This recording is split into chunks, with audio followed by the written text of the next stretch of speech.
Merci de votre fidélité, amis téléspectateurs. Ñi ngi leen di nuyu di leen dalal ci seen émission Tam Tam.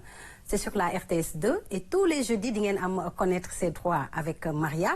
di ngeen am tamit santé ñu ci ànd ak Awa nga xam ne nag jamono ji ñu ngi toll ci mbas mi di leen fàttali rek nag ne war nañoo takk masque yi ginnaaw bu ñu ñàkku jee ba pare di raxas suñuy loxo di dandoonte lu tolloog 1 mètre waaye tamit di raxas suñuy loxo saa su nekk.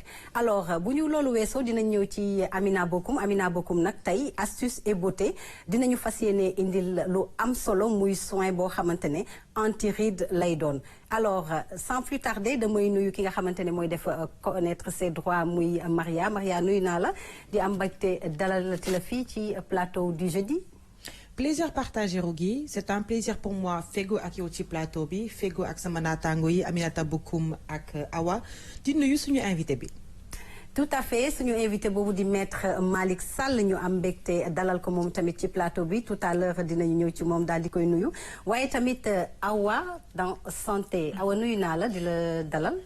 fay naa la Rougui fay naa la bu baax namoon naa leen bu baax ndax dernier jeudi bi maa ngi woon ci terrain bi may nuyu téléspectateurs yi vraiment di nuyu sama naataango yi ma toogal macha allah sañ say rafet na comme d'habitude alors tey nag dinañ waxtaan tuuti ci Apollo.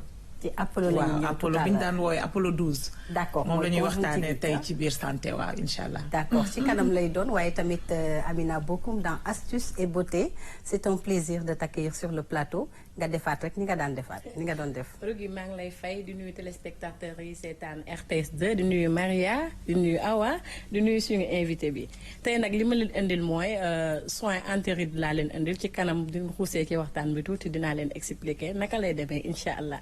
ci kanam lay doon waaye tamit on a un juriste sur le plateau muy maître Malick Sall ñuy am mbégte moom tamit dalal ko ci plateau bi maître ñi ngi lay nuyu bu baax di la dalal ci Tam Tam. maa ngi lay fay maa ngi nuyu ñi ma bokk ak plateau bi yëpp di am mbégte teew tey ci émission Tam Tam donc di nuyu téléspectateurs yëpp yi nga xam ne ñu ngi ñuy seetaan.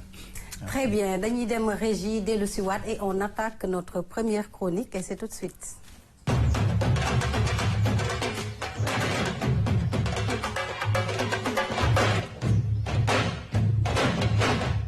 Connaître ses droits c'est tout de suite parce qu'on parle de puissance paternelle ku ne puissance paternelle nag mooy papa joo xamante ne rek lépp luy droit wala lépp luy mën nañu ne olof mën na koo wax ne mooy autorité xaw ma naka laa ko mën a waxee ci olof jox ma moo bi wala maître jàppale ma rek. puissance paternelle rek sañ-sañ yi nga xamante ne papa am na ko ci biir kër gi te jigéen jabar ji ci boppam wala ki nga xamante ne moom la nekkal ñu bokk njaboot gi kooku da ciy des ginnaaw tuuti Maria moom nga indi mu naan puissance paternelle ci biir connaître ses droits. effectivement alors yenn saa yi dañuy faral di jànkonteel yenn situation yi nga xamante ne bi papa bi du jox ay doomam seen àq ak seen yeleef moo tax tey nag ci sañ-sañ bi comme ni ko maître Sall waxee ci loolu laa bëgg a wax tey naa la bàyyi nag nga lancer élément bi comme ça ñu gën a xuus ci waxtaan bi. dañuy dem régie jëli élément bi comme ça ñu gën a mën a xuus ci waxtaan bi comme ni ko Maria waxee.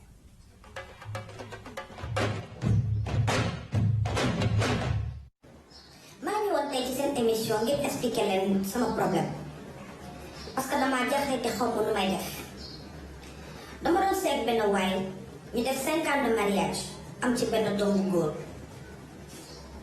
bi ñu demee ba ci biir ñu am ay problème bi ñu amee problème maag moom ñu tas sëy bi waaye li ma jaaxal ma du toppatoo doomam du scolarité du lekk du naan yoonam nekkul ci xale bi wax naa ak moom samay waajur waxtaan leen ak ay waajuram mais mënu fexe ba dégg bi ñu demee ba ci biir ma takk sama ndigg di toppatoo sama doom di liggéey li may liggéey ba yàlla xewal ma am liggéey ci bitim réew bi ma amee liggéey ci bitim réew may xalaat ndax dinaa ko jël wala du ma ko jël bi ma gisee ne que man kese maa nekk te benn loxo laa pour sama doom ma ne naa ko jël ma yóbbaale sama doom ndax kenn xamul ëllëg bi ñu demee ba ci biir dañ ma laaj lu ñuy naan autorisation du père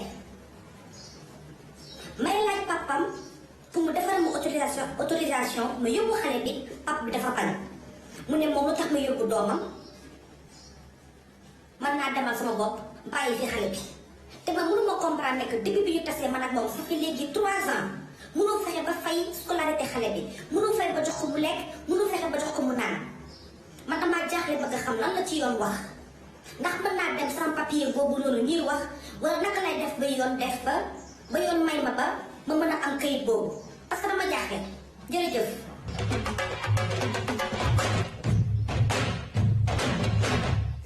ñu gis autorité parentale bi nga xam ne dafa am solo ci biir couple bi parce que góor gi nga xamante ne mu ngi denc soxnaam njaboot juñ ci mënti am góor gi il faut que mu am ci wàll bu mag pour doomam mën a génn dëkk bi ndax mooy cas bi nga xamante ne moom nga indi tey. alors Rougui déjà boo leen sëyee li code de la famille di wax mooy le père est le chef de la famille maanaam papa bi moom mooy chef de la famille te dafa am obligation maanaam sañ-sañu toppatoo jabaram ak ay doomam léegi pour ñëpp mën a comprendre man dama bëgg laaj maître Sall ci tàmbaliwu code de la famille dama bëgg nga expliquer ñu tàmbaliwu code de la famille nu mu demee ba ñu instauré ko ndax amoon na ay problème avant ak léegi nu ñu ko instauré ndax problème bi ndax dafa continuer waat am déet et lu tax code de la famille nekk fii te yan problème lay régler. voilà merci beaucoup Maria donc di wax ni vidéo bi ñu seetaan léegi vidéo bu am solo la et que kaala boo xam ni bu bëri la. bëri na ci société bi. donc association des juristes féminines sénégalaises ñu ngi koy xeex depuis ayat donc suñu ñëwee ci laaj bu njëkk bi ci code de la famille code de la famille Sénégal ñu ngi ko tëgg 1972 bi ñu ko tëggee mu ngi dugg en vigueur 1973 waaye ginnaaw loolu da ngay gis ni ñu ngi am suñu indépendance 1960 lu tax amuñu woon code donc 1960 ba 1972 code civil français moo tënk droit ci lu jëm ci wàllum famille yépp ci code bu tubaab bi la ñuy jël ak droit musulman yi nga xam ni suñuy maam xamoon nañu ko. d'accord donc diir boobu yépp ñu ngi woon ci négociation nan la ñuy def ba tëgg code de la famille bu nga xam ni Sénégal moo koy moom. loolu nag mu fekkoon fi le président Léopold Sédar Senghor mu fekkante foon fi ak mag ñi. suñ kilifa diine yi ñu ci doon waxtaan nan la ñuy def ba am code boo xam ni dina jël en compte réalité sénégalaise parce que li ñuy dund France ak li ñuy dund Sénégal bokkul léegi nag code bi lan la woon mooy dañuy am droit waaye dañuy jël ci ñun suñuy aada dugal ko ci biir code boobu noonu soo xoolee ci diine góor la ñu def kilifa kër gi loolu moo indi woon tamit ñu reconduiraat loolu ci code de la famille bi jël chef de famille bi def ko góor ne ko yow wareef yëpp ci kër gi yow la waral donc mooy waral tamit laïcité amoon problème donc ñaar yooyu la ñu waroon a boole pour mën a tëgg code boo xam ni sénégalais yi dañ ciy gis seen bopp loolu moo indi woon jafe-jafe yi au départ léegi man bëgg naa ñu rappeler téléspectateurs yi code de la famille naka la organisé woo waa code de la famille comme li ñu wax lépp lu nga xam ni moo tënk affaire famille mariage sëy filiation divorce mu ngi ci donc lépp loo xam ni dafay laal àq ak yelleefu nit ki ci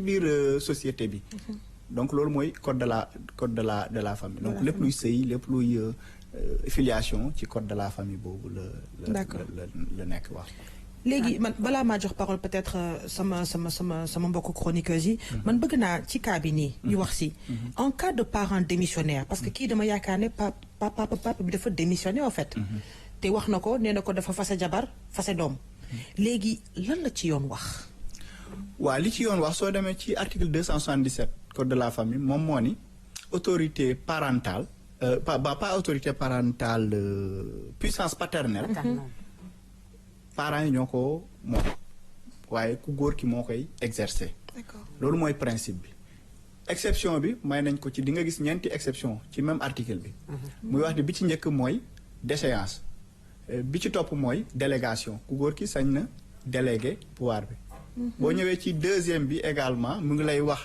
ne la su fekkee ni boroom kër gi dafa manifester volonté wu bañ a toppatoo njaboot bi mun na nekk absence dafa tukki mun na nekk incapacité dafa mënatul boobaa ku jigéen ki am na sañ-sañu yoon jox ko mu exercer puissance paternelle bi. D'accord. foofu ci maître dañuy gis souvent muy am ay divergence di am ay problème di yee ay fitna.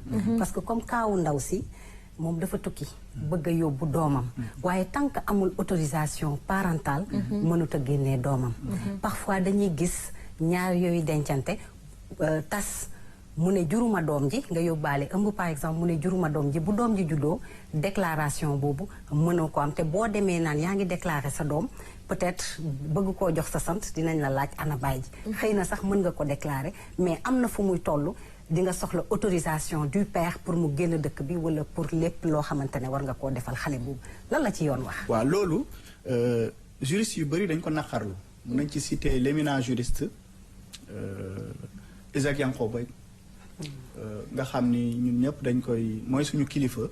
moom daf ko ñaawlu le fait que doom bi mënul dem wëri papaam droit sénégalais mayewu ko. donc su ne man juruma ko rek amutoo benn sañ-sañ boo xam ni moom nga koy toppee. mais dafay fekk boobu nga baal ma dafay fekk boobu ñoom ñaar marié wuñu. waaw marié wuñu. ok mais dans le mariage c'est obligatoire. c'est obligatoire et c'est une présomption irréfragable. Exactement. donc loi bi day wax ni yow yaa ko jur. loolu le groupement association des femmes juristes di xeex boobu ba léegi doole bi nga xam ni jox nañu ko góor te joxuñu ko jigéen nga xam ni nangul nañ la ko te yow père nga boo xam ni defuloo ci dara. beneen bi ñu ne soxna si am na moyen yor doom ji. mën ko yóbbaale. léegi nag jafe-jafe bi gën a mag ci Sénégal li koy waral mooy dañuy marié du ñu am këyit. léegi su fekkee da nga marié amuloo këyit. yoon nee na mariage boobu nangu naa ko mais mënuloo tas tant que amuloo këyit. reconnaître nañ ko léegi xam nga bu fekkee da ngay tas. ñaar façon moo am. dañuy dem ñu ne consentement ñun ñaar ñëpp d'accord nañu. ñu tas boobaa juge bi lépp lay waxtaan lay doon ba mu tee. wala ma ñëw ne kat man dama bëgg a tas ndax kii dafa am lu manqué wala kii di tuumaal moom bu ko defee juge bi dafay xool àtte su àttee. dafay wax tas naa sëy bi waaye au tort de diw yow yaa def fautif bi. bu paree dafay ci même jugement bi dafay définir maintenant kan mooy yor. garde xale bi kan mooy joxe pension su ko defee jafe-jafe bi du am. mais bu fekkee dañu def mariage coutumier constaté wuñu ko. war ko ñu tasaat noonu amaalul kayit donc prévoir ñu dara léegi nag ba léegi dañuy jàpp ni kon puissance paternelle mi ngi ci papa ji ba léegi léegi nag yow su fekkee ni nag papa ji dafa def lu mu war a def mën nga koo topp ci yoon waaye boo ko toppee ci yoon li ñu gis ci vidéo bi du dangay wax rek ni toppatoowul ay doomam ngay am ci déedéet yoon dafa wax ni lépp loo wax da nga koy prouver soo demee article 9 code des obligations nee na celui qui réclame l'exécution d'une obligation doit en prouver l'existence su fekkee da ngay tuumaal nit ki dara da nga ko war a mën a firndeel donc du danga naan toppatoo ko rek mais da nga koy firndeel tout à fait Awa waaw docteur man fii rek laa bëgg pardon ma naan docteur Amin voilà donc man fenn laa bëgg rebondir parce que kii li mu wax dafa wax ne sama jëkkër toppatoowul sama doom joxu ko mu lekk jàng fayul jàng kañ la ñuy wax ni góor toppatoowul doomam. waaw xam nga tey toppatoo bi dañuy xool dans la limite du possible ndax su fekkee ni yow ku jigéen ki da nga ko exiger mu yóbbu sa doom ci école bu cher te liggéeyam fii la mën a am moom bu jëlee yóbbu ko ci école bi nga xam ne moo tolloog doom kii toppatoo na ko su fekkee da nga bëgg mu jox la ginaar te salaire am matu ko bu la joxee somme bi toppatoo na la donc le minimum bi nga xam ne moom la code bi di prévoir parce que bu la dénkee puissance paternelle wax na la am na wareef yu la ci war war nga ko jàngal war nga ko dundal war nga ko toppatoo ba pare mu mayaat la ci sañ-sañ nga réprimer ko bu defee lu dul yoon nga mën ko corriger yow mi nga xam ne yaa yor puissance paternelle léegi nag boo ko dundalul toppatoo woo ko mais maître am na ñoo xam ne dañ leen di jaral sax ñu bàyyi seen liggéey pour rek bañ a joxe ay pension alimentaire ak yu mel noonu. dañ koy dégg voilà ah oui. mais li mu wax c'est dañuy très laqatu. important li mu wax c'est très important. par exemple salaire am bu fekkente ne mënul joxe ginaar soo bi kese la mën a joxe ça veut dire que toppatoo na ko. waaw toppatoo na ko fi dooleem yam foofu loolu la def. mais cas bi ngay wax mu bàyyi liggéeyam. rien que pour bañ a toppatoo xale bi. ça veut dire que kooku dem na tribunal. constaté na. te dañ ko bëgg a couper à la source.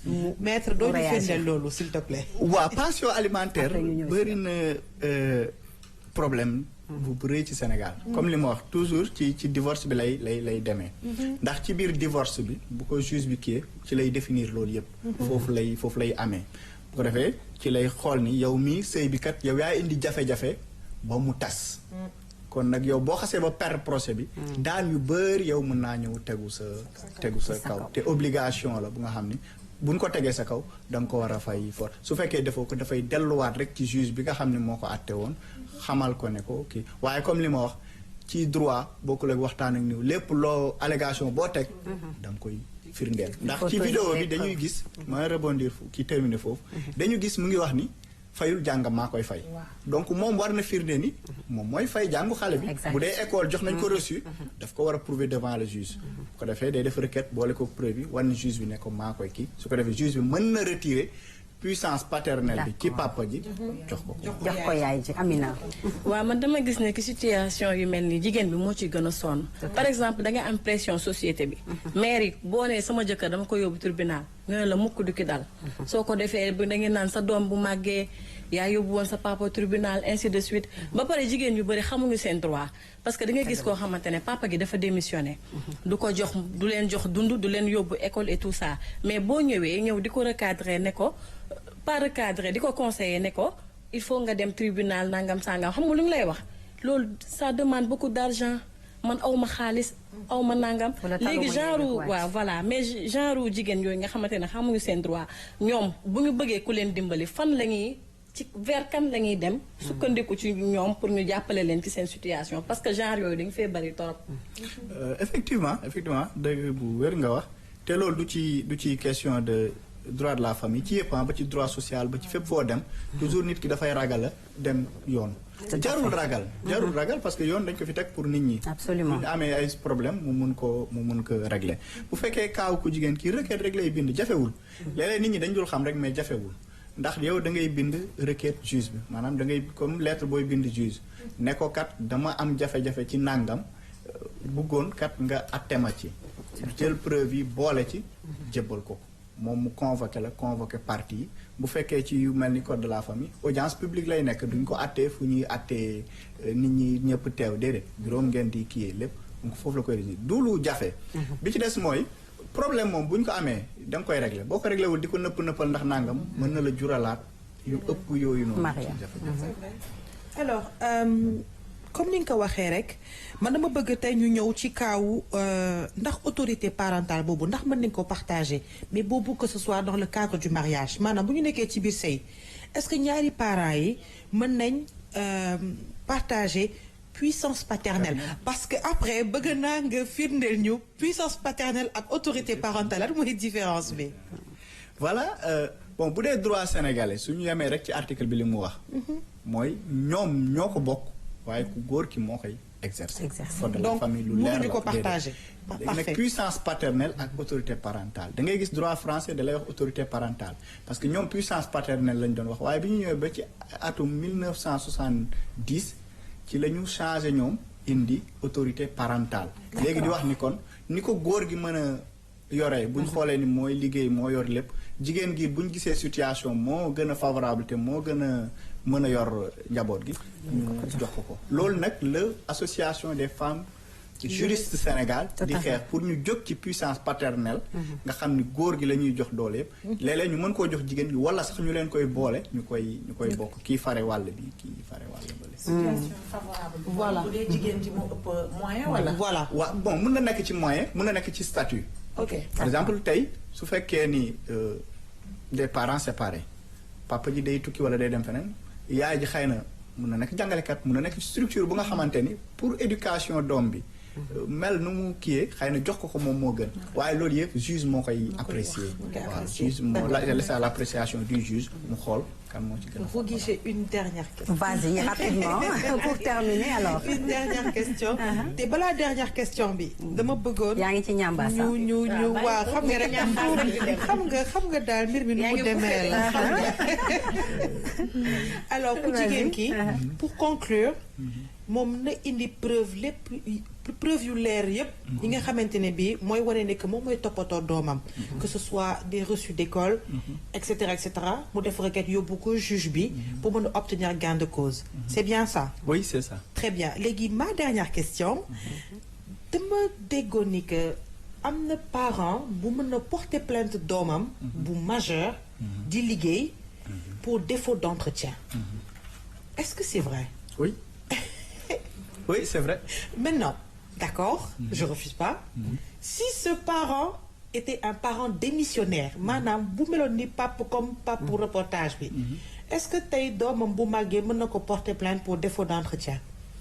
waaw donc ñun duñu distinguer là où la loi ne distingue pas loi bi li mu wax ci boo demee ci article de la famille 263 ci lay def obligation alimentaire di wax ay parents légitimes dañu am obligation alimentaire bu dox seen diggante muy papa ak doom muy doom ak papa ça dépend nag situation ci njalbeen doom day ndaw mënut a liggéey mën na papa ji dafa am obligation dundal bu demee ba situation bi changé doom ji am papa ji am doom ji dafa am obligation toppatoo bu ko toppatoo buñ ko yóbboo yoon mën nañ ko dagg pension alimentaire di ko jox.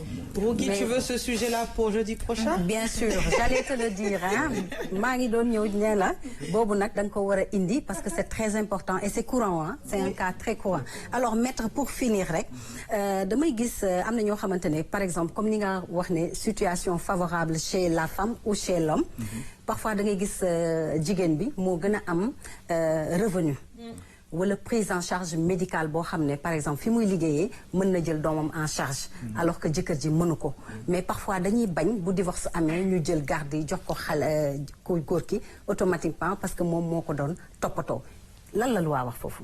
waaw loi bi moom li mu ci wax mooy góor la jox autorité puissance paternelle. waaw loolu nga wax ni da ngay xool ni ci diine lañ ko sukkandiku parce que ni mu amee association yi xeex. Des femmes juristes yi xeex pour ñu soppi la am association SIRCOF nga xam ni comité la islamique nga xam ne ay kilifa ñoo ko ngank pour nañu gën a durcir sax li fi nekk loolu moo tax Ablade proposé nañ ko ñoom proposé na woon nañu Ablade imam ñaa bi fi ne woon ñu ngi ñaan yàlla yërëm ko l'ancien président ba kii bi proposé woon nañu Ablade réforme qu'il avait refusé en 2003 d'accord ñoom jigéen ñi tamit association indi parce que ñaari puissance la yu muy xeex diine bi ak ñi nga xam ne dañ bëgg émanciper ci droit français bi moo tax modification yi mun nañu am ay projet yu ne ci table mais modification bi du yomb te du gaaw alors c'était magnifique li ñu fi dégg indil nañu ay firnde ci ne rek ñaar way dencante jàmm moo xaj seen diggante ak sutura ak teranga kontaan nañ ci li nga indi dañuy avancer nag on va à la régie et on attaque la prochaine chronique et c'est tout à l'heure.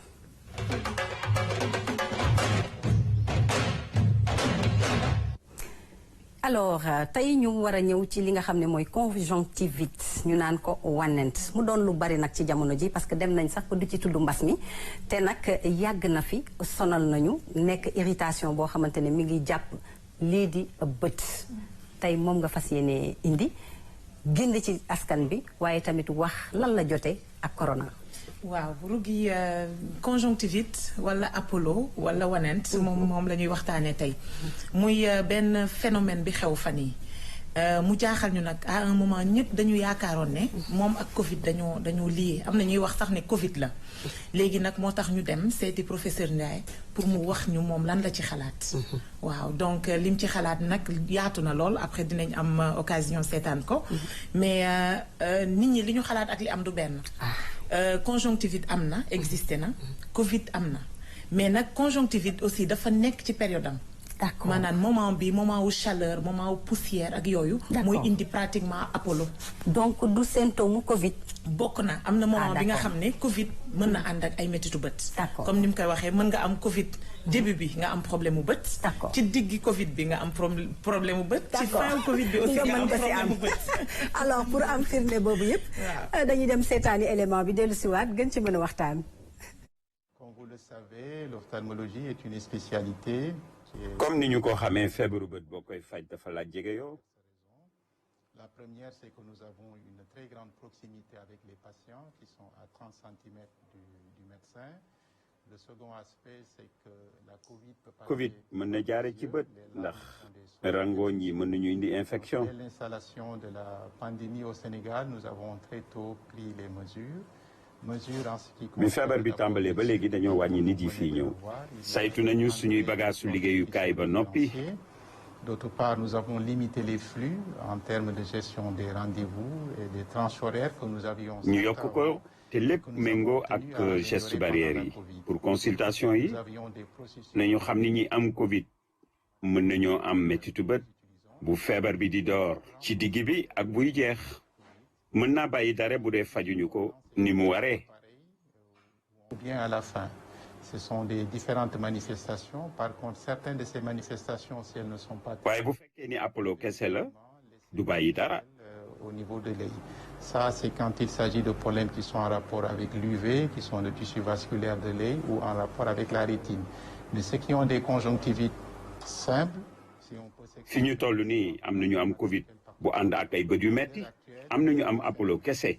Il y a la Covid conjonctivite Apollo et tous ces patients qui ont ces... waaye mën na ànd ak ay signes yu tax docteur bi laaj la nga def dépistage. Généraux ou locaux qui sont associés qui permet aux médecins de les suspecter et d'orienter la prise en charge en termes de prélèvement ou de dépistage. wànnent doon jamono ji lu bari ci dëkk bi ndax daan na am période waaye ñu toll ci période mbas mi ñu naan nag dañ koy jaawale ak li nga xam ne rek mooy symptômes yi ànd ak mbas mi. Awa dégg nañ li spécialiste bi wax lan lañu gën a mën a leeral ci wànnent boobu. waaw xam nga wànnent bi comme ni ma la ko waxee sànq rek dafa nekk ci période bi nga xam ne chaleur lay am. léegi malheureusement mu tombé aussi ak période du Covid. mais boo seetloo bu fekkente ne rongoñ dafa infecté mën na indi problème Covid en même temps.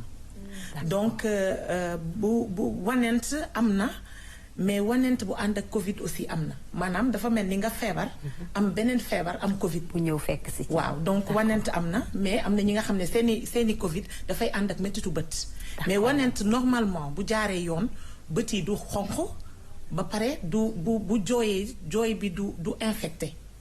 d'accord du am infection en fait rongoñ yi plutôt du am infection bi nga xam ne dafay yàq sa bët wala daf lay indil ay problème donc li nga mën a def mooy bu fekkente ne wànnent kese la da ngay dem ci pharmacie yépp xam nañu exactement lan lañ la war a prescrire bu dee wànnent la donc bu fekkente ne nag dafa infecté là il faut nga am ay antibiotiques et là il faut nga dem ci spécialistes yi nga xam ne ñoom ñooy ophtalmo yi. mais nooy def ba xam ndax dafa infecté.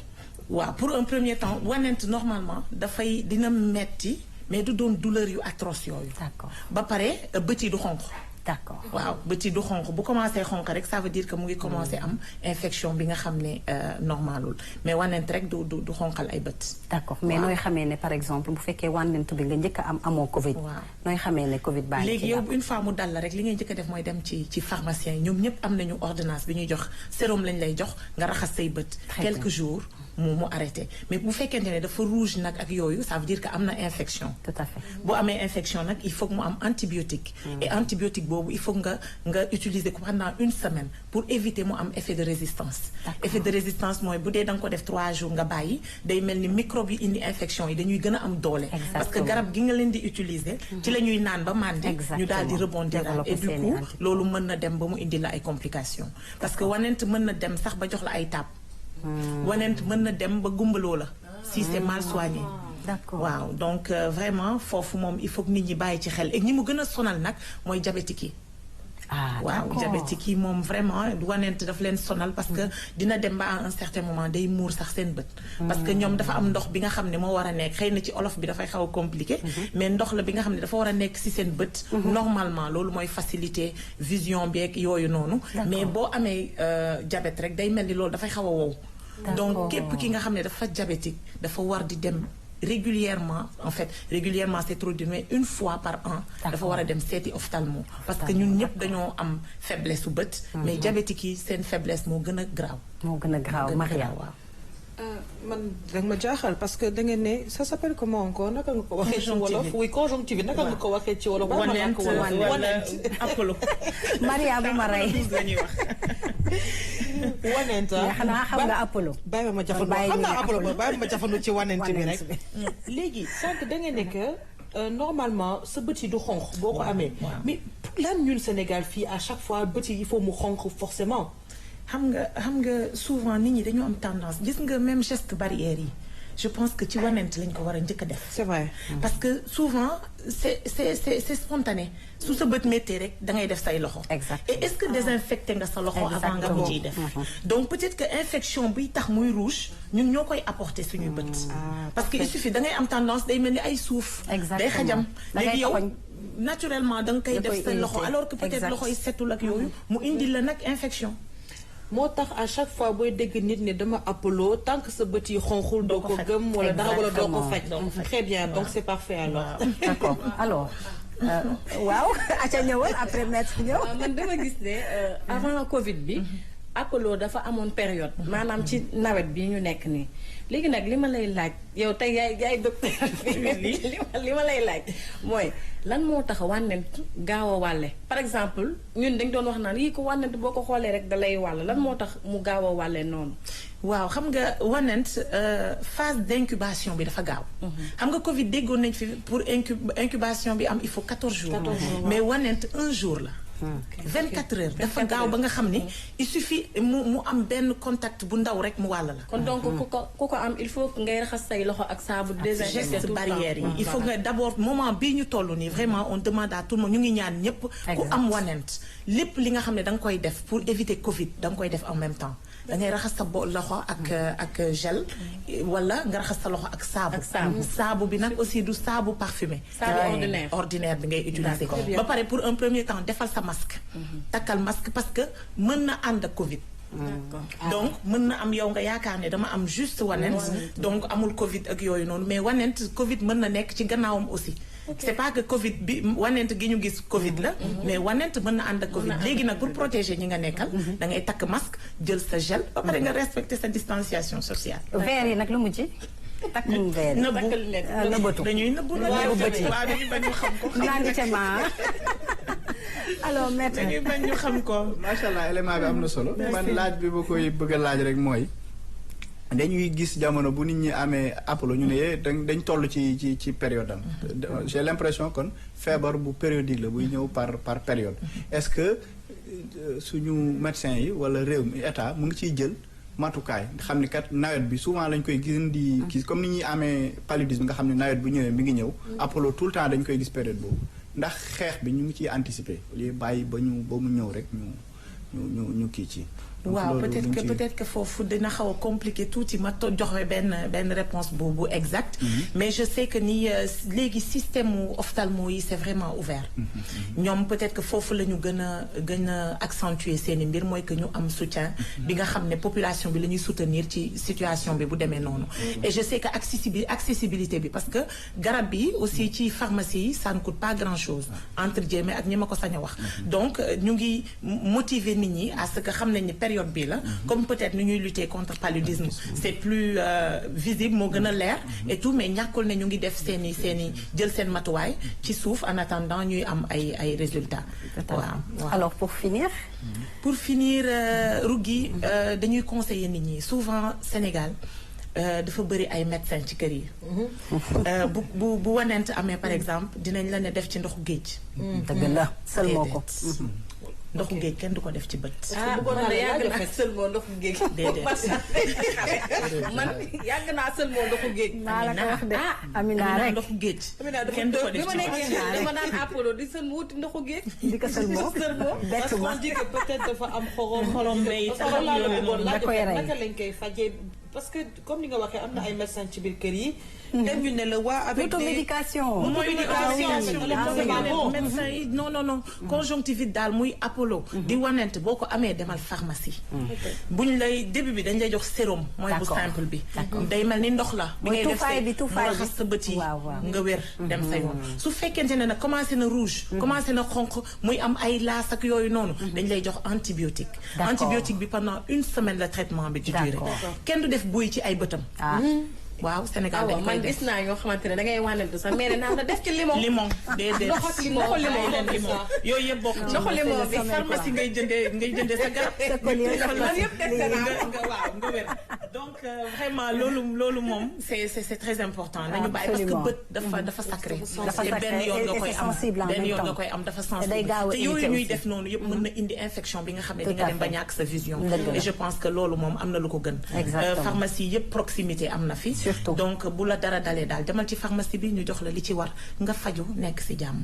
faju nekk ci jàmm moom la ñuy ñaanal ñépp ñoo xamante ne rek jamono ji ñi ngi dund Covid bi di dund mbas mi di leen ñaanal jàmm te di leen wax ne rek ñi ko jotagu la am nañu dem ñàkku ji te farlu ci geste barrière yi dañuy dem régie dellu si waat on attaque notre dernière chronique avec Amina.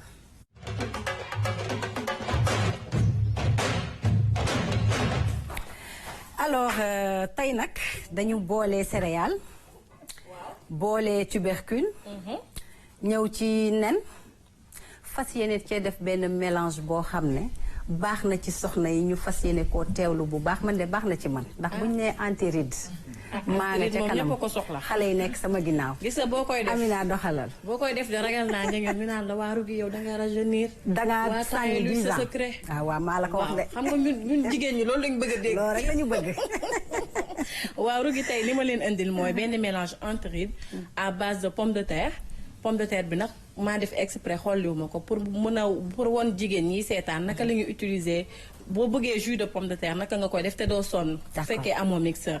dinañ soxla poudre de riz mooy ceeb bu mokk.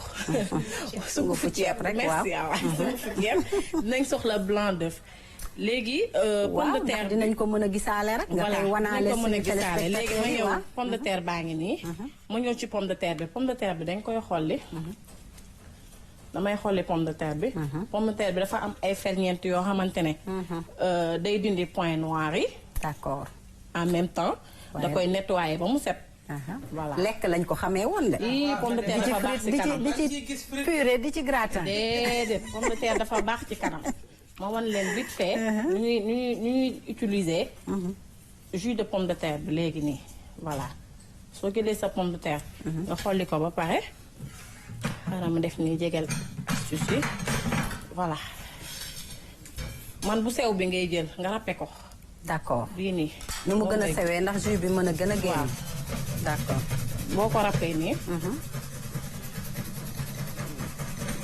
léegi au fur et à mesure ngay râpé. au fur et à mesure ngay râpé. quantité ban ngay soxla pour par exemple. juste pour kanam bi. d'accord parce que bii nii jarul def lu bëri loo xamante ne sii nii. day des. d'accord du yem rek juste pour kanam bi. d'accord parce que. voilà pomme de terre tamit dafa gaaw a changer couleur pomme de terre dafa gaaw a changer couleur te instant bi pomme de terre bu ñu am ci marché bi gis nga nii dafa bari ndox. exactement voilà lii rek doy na. pour won leen quantité bi ñuy soxla. bu ndaw soo paree nii ngay def. da nga koy jël wut sa passoire. d'accord soo wutee sa passoire nga def nii. mais Amina boo amulee passoire est-ce que mën nga am. mën nga ko mixé est-ce que mën nga am benn tissu bu léger wala tissu bu fin. waaw bu la neexee xoolal gis nga xoolal. ndox baa ngi génn ndox baa ngi nii du gis nga ndox bi nu muy génnee. voilà mu ngi noonu presse ay sa mën na ko. pour ñu amul mixeur. dëgg la voilà mi ngi noonu. lii de moo gën a gaaw lii de moo gën a gaaw gaaw na te yomb na. passoire ñëpp am nañ ko. waaw te yii nii yëpp boo gëstoo sa waañ gis ko c'est accessible. dëgg la ma nee naa chaque jour astuce beauté yi may def yoo xamante ne yu naturel la. ba pare méttiwul am. ba pare cherul c'est. voilà ñëpp a ko am ndax li nga fi lim nii pomme de terre bi. voilà récupéré naa jus de pomme de terre bi. léegi dama ñëw ci blanc d'œuf bi. d'accord blanc d'œuf bi dafay resserrer pores yi. en même temps antiseptique naturel la. d'accord blanc d'œuf bi xam nga bee passé indi woon naa jaune d'œuf. d'accord mais bii nii antiseptique naturel la. voilà ñu jël suñu blanc d'œuf. voilà récupérer ko def nii bala moo tuuru. blanc bi rek ngay soxla. blanc bi rek laa soxla. blanc bi kese voilà. mu ngi noonu voilà. d'accord blanc baa ngi nii. d'accord. boo jëlee sa blanc d'œuf def ba pare. nga jël sa poudre de riz. d'accord soo jëlee sa poudre de riz. sa sungufu ceeb. sungufu ceeb. laal leen ma sungufu ceeb. ceeb bu mokk bi. waaw mun nga jël nii lu yem rek lu mën a def kii rek. lu mën a def gommage rek kanam rek. mu bañ a daan torop torop. léegi gommage bi ban fréquence lañ ko mën a def. gommage bi. comme boo ko defee tey da nga toog une semaine wala da nga toog 3 jours wala 2 semaines. gommage bi mën nga ko def benn yoon par semaine. d'accord parce que gommage bi ñu bëri bu ñuy def kii bi bii du gommage sax bii masque la. d'accord masque la d'accord yaa ngi maa ngi juum sànq ba tey masque la. léegi boo ko defee booy étaler masque bi na ngay ñëwaale ba ci baat bi parce que ñu bëri dañuy fàtte baat. exactement te bëri fii lay commencé. dëgg la ndax boo gisee jigéen di màgget baatam nga koy njëkk a gisee. dëgg la léegi nag bu ñuy def masque yi bu ñu fàtte ñëw ba ci baat bi. laalaale ko voilà laalaale baat bi. da ciy baax rugi mi ngi nii. waaw léegi xaaral ma woon la mi ngi nii. léegi mën nañu ne ñaata cuillère ngay def ci ceeb bi. mi ngi nii soo paree ni nga koy defee masque gis nga. ni nga koy defee masque comme ni ma ko defee nii sama loxo. ñu gis nga. da nga koy diw sa kanam ak ba ci baat bi. ak sa baat. nga bàyyi ko. nga bàyyi ko ci benn ba mu wow benn 15-20 minutes. d'accord soo paree comme li ma la waxoon rek. booy dindi masque dafa am yoon. très bien. def sa coton disque. jël sa eau tiède ndox bu nugg. daal di koy dindi. di maasewaale kanam gi xam nga kanam dañ koy neexal. mais est-ce que doo defaat geste bi peut-être am na ñoo xamante ne di defaat geste bi di def de l'intérieur à l'extérieur. di ko fomp di fomp ni di wàccee ba ci baat bi. dafa am solo parce que du n'importe comment rek ngay dindee masque wala gommage. mais balaa nga koy def aussi dafay fekk sa kanam set wecc. dafay fekk sa kanam set wecc mun nga sangu man damay sangu ba pare doo ko def. gommage wala lim kii. wala masque. voilà tey loolu laa leen indi loon voilà bu ko defee. benn Maria di nga ñëw ne ko yow da nga rajeunir de. fekk li mooy secret bi yow kay yaa ñuy jox secret awa. am na solo masque yi nga ne combien de fois lañ koy def par semaine. bii moom mën nga ko def benn yoon par semaine. benn yoon par semaine mën nga ko def benn yoon amul préférence guddi bëccëg. non ba pare amul pour tout type de peau la. amul peau grasse amul peau sèche amul peau mixte amul dara. d'accord pour ñëpp mën nañ koo def. léegi la mooy ferñeentu poudre de riz bi. voilà ferñeentu poudre de riz bi. ferñeent waaw. waa chauffé. de réduire irritation yi. d'accord day tax doo am irritation bu bari. ba pare day tax day dindi cicatrice aussi. ferñeent bi yi ci nekk amidon bi ci biir day tax day dindi cicatrice. d'accord xam naa ni ceeb baax na trop parce que am na ay saabu yu bëri à base de riz. à base de riz la ay produits cosmétiques ba pare dafa riche en vitamine B3. d'accord am na ay vertus sur point noir yeeg bouton yeeg ak lépp voilà. waa mais man kay lii déjà masque bi am na solo de. am na solo déjà man idée bi ma ci am. mooy waa sama entreprise Linguère. maa leen di nuyu de passage dafa am ñuy spécialisé wu en transformation des produits locaux. ñoom dañ daan defar ay jus mais lii war nañ ko ci boole ci seen gaam yeeg yooyu. te vraiment gis naa ni li nga ko defaree yëpp cherul boobu cher et c'est naturel. donc mu leer ni amul benn effet secondaire bu nga xam ne. soo geesoo soo wàññi tëj ci benn pomme de terre. ñoom moom tëj ci benn farine. waaye góor ak jigéen yëpp mën na ko def de. amiin góor ak jigéen antiride. d'accord antiride góor ak jigéen ñëpp. maître dinay faral di def masque am. si am naa soxna si am na ay jamono. bravo à madame Sall. xam nga sooy waaj mariage. dañ sonn. naa la ko wax. mais bi ma marié woo. madame am na ay astuces yu ma doon tuddee mais am na ay kii ça a beaucoup changé. ci madame Sall de. bu baax ñu ngi koy nuyu au passage di ko souhaiter vraiment jàmm ak xéwal rek ak monsieur Sall. alors Amina pour terminer rek. waaw li may tàggatoo mooy di ñaax jigéen ñi rek ñuy toppatoo seeni bopp ndax allah ji gën a kontaan. dëgg la noonu waaw loolu moom am na alors. di jaajëfal mun naa tàggatoo waale. tàggatoo teel na yow kay ñëwoon nag ci astuce yi ba tey. parce que man dama ko bëggoon poser question sax ci biir astuce bi. léegi pomme de terre. blanc d'œuf. waaw ak. poudre de riz sungufu ceeb. on va y arriver. sungufu ceeb léegi sungufu ceeb Amina loolu du exfoliant non. non. ok sungufu ceeb bi non du exfoliant. d'accord parce que dama daan faral di gis ne que bon j'espère que j'empiète pas ci sa chronique. xam nga sungufu ceeb du exfoliant mais amidon bi. soo ko jëlee ceeb bi par exemple nga baxal ko. waaw nga génnee rattax bi ci kaw. waaw nga def ko par contre boobu exfoliant la. mais bii du exfoliant. parfait. boobu moo baax pour gommage. voilà boobu moo baax pour gommage. voilà très bien xam nga bii masque antiride la. léegi man su ma soxlaa beneen bi pour gommage pour exfoliant. pour mu wow nga mën koo kii. da ngay jël ceeb nga mel ne kuy togg sombi. léegi nag ni muy baxee noonu genre amidon bi nekk si kaw. boobu ngay jël. fuur boobu noonu. voilà moom ngay jël boobu mooy exfoliant mais par contre bii nii du exfoliant. d'accord alors avant tamit dañ daan gis suñu yaay yi. bëgg trop blanc d'œuf bi. ndax dañ ko daan jël moom kese sax def ko masque. da ngay gis day étirer sa visage. day dindi peau grasse bi. ak yooyu donc day wane ne rek ne nen bi am na solo bu baax ci sa composition bii nga xam ne. moom la def docteur Awa defe naa ne de xanaa di nga seeti après dermato de. damay dem mais gis nga.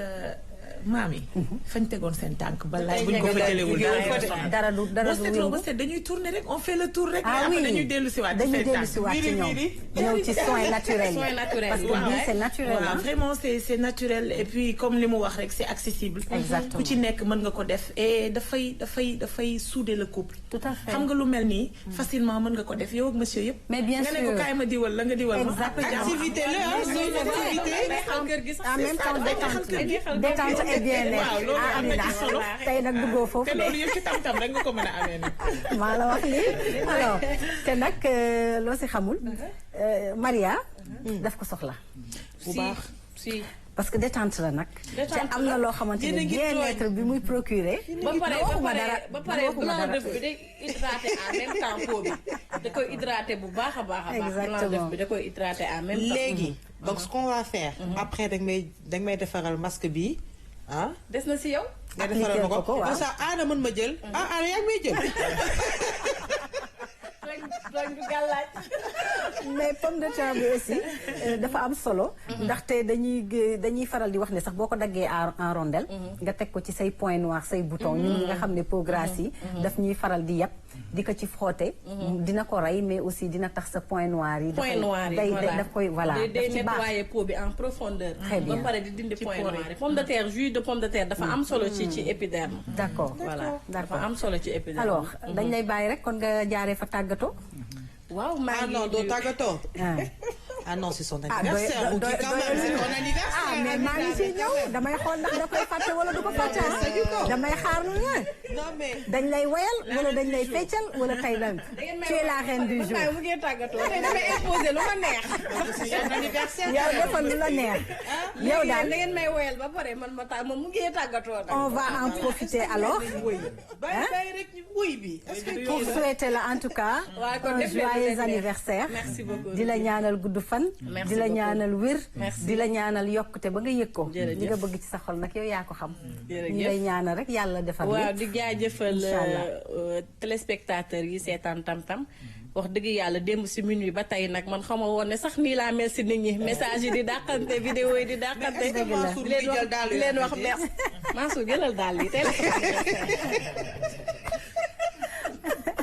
tout est permis. Tout est permis. Mansour jëlal daal yi. c'est l'anniversaire de waaw Amina. di leen remercier ñoom ñëpp wax dëgg yàlla sama mbokk yi sama famille mention spéciale nag ak sama jëkkër. sama xabib bi maa ngi koy ñaanal gudd fan. di ko ñaanal wér ne ko gis naa cadeau bi. man daal dama lay ñaanal yàlla bu ma bëggee nag dama bàyyi ak yow. Macha Allah loolu fort na alors nous souhaitons également joyeux anniversaire à Ramata Sarr et Aïssatou Sarr depuis Bruxelles dañuy topp bu baax ci Facebook bi di ñu suivre ñu ngi leen di souhaiter un joyeux anniversaire et tous les natifs du 9 septembre yéen ñëpp nekk leen ci jàmm bu bare bari waaw say seex lañu ñooñu bëri nga ci morom nag ndax 9 septembre moom anniversaire yi bëri na ñu ngi leen di ñaanal ñoom ñëpp jàmm bu bare bari saa wante baawaan Maria merci beaucoup li nga indi woon am na solo kontaan nañ ci merci beaucoup Rougui maa ngi kontaan bu baax ci maître Sall en tout cas am nañ ay réponses yu bëri ci reportage bi ñu indi woon te man dama bëggoon def un petit coucou à 3 associations muy association des juristes sénégalaises képp ku ci am problème nga da nga dem association des juristes sénégalaises wala nga woote ci 800 805 805 absolument boo mënulee dem ba AJS da ngay dem ci association des jeunes avocats nekk fële ci tribunal wala ci groupe Facebook juriste à l'écoute voilà Rougui. Juriste à l'écoute. kon ñu ngi leen di jaajëfal ñoom tamit alors merci Awa li nga indi woon ci santé am na solo comme toujours. merci beaucoup merci Rougui may remercier aussi Maria. di la souhaiter un joyeux anniversaire ma chérie dundal loo dund doyul vraiment aussi maître ñu ngi lay remercier vraiment si présence bi di remercier téléspectateurs yi ñu doon seetaan di fàttali juste ne bu ñu fàtte geste barrière yi. tout à fait mais geste barrière yi dafa ànd ak aussi geste bañ a apollo. tout à fait nañ koy faral di def nañu dem vacciner wu ji. c'est très important bu ñu ko fàtte comme ça Covid jógee fii may ñu jàmm ma leen di remercier di leen jox rendez-vous ba jeudi incha allah. ba jeudi incha allah alors maître yow tamit dañuy am mbégte te dañuy rappeler ne juriste nga mais en même temps entrepreneur te xam nga rek état du Sénégal dafay promouvoir bu baax les jeunes entrepreneurs mi ngi leen di jàppale di participer à la création des emplois ñu ngi la ci encourager bu baax di la wan ne rek malgré que yaa ngi nekk juriste de formation yaa ngi ci entrepreneuriat bi dañ la siy jaajëfal di la wax ne rek sotti ceeg def ci la ba tey ñu ngi lay jaajëfal ci sa teewaay. Voilà merci beaucoup maa ngi am mbégte bu baax ñëw ci plateau Tam Tam bi avec l'ambiance vraiment donc permettez-moi juste me remercier. Bien sûr. Toute la famille suma waa kër Linguère ci jiital suma waajur bu jigéen monsieur Serigne Cheikh Ababacar di gërëm également cabinet bi nga xam ni dama fa nekk di yëngu maître Mbodj ma déggante ak moom mu jox ma ndigal pour ma ñëw teew fii ci émission bi mu échanger ci lu bëri ak moom di nuyu suma waa kër Ndindi ñi nga xam ni suma xarit yeeg ñëpp foofu di leen ziare di wax ni kontaan naa bu baax a baax gërëm suma soxna bu baax comme ni ko gi defee vraiment mu nekk ku baax Xadijatu Mbàkke di ko gërëm moom it bu baax donc toute la famille nuyu naa ñëpp képp rek koo xam ne di nga ñu xàmmee donc si sama entreprise boobu vraiment di remercier ñëpp di remercier également ki nga xam ni mooy parrain édition bi di ci jàpp di financer toutes les activités tout est gratuit muy monsieur Djibi Ndiaye directeur de l'ANER agence nationale pour les énergies renouvelables moom it di jàppale jeunes yi bu baax à Linguère di merci beaucoup. D'accord, un clin d'œil alors à toute la population de Linguère ñu ngi leen di nuyu bu baax ñoom itamit di leen wax ne rek ci yëf yi la ñu bokk ci tam-tam bi la ñu bokk ñu ngi jot seeni retour bu baax a baax noonu la ñuy jaaree yéen itamit mbokku téléspectateurs yi di leen remercier ñu ngi gis seeni retour ñu ngi gis seeni ñaan ñu ngi gis seeni taxawu ci li nga xam ne rek mooy RTS2 rawatina seen émission bi di émission tam-tam ñu ngi leen ciy jaajëfal bu baax di leen ñaanal guddi jàmm di leen wax ba suba jàmm à la même heure sur la même chaîne la RTS2 mais nag bu leen quitter continuer de suivre nos programmes yi ci des mooy dàq à demain incha allah.